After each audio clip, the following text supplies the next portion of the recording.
ఇప్పటి వరకు ఆశించిన మేరకు వర్షాలు లేవని చింతించే వారికి గుడ్ న్యూస్.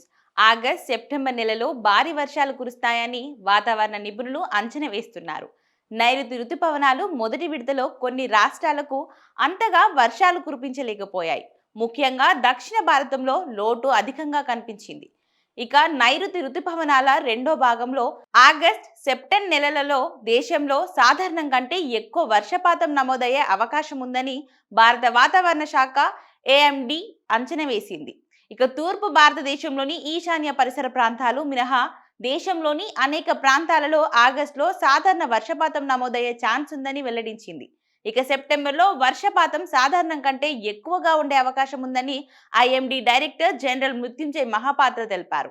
రుతుపవనాల మొదటి భాగంలో అంటే జూన్, జూలైలలో దేశంలో కొన్ని ప్రాంతాలలో సాధారణం కంటే ఎక్కువ వర్షపాతం నమోదైందని, కొన్ని రాష్ట్రాలు ముఖ్యంగా హిమాచల్ ప్రదేశ్లో ఆకస్మిక వరదలు సంభవించాయని వెల్లడించారు. ఇక నైరుతి రుతుపవనాల రెండో భాగంలో దేశవ్యాప్తంగా సాధారణం కంటే ఎక్కువ వర్షపాతం అంటే దీర్ఘకాలిక సగటు 422.8 మిల్లీమీటర్ల కన్నా ఎక్కువగా ఉంటుందని అంచనా వేశారు.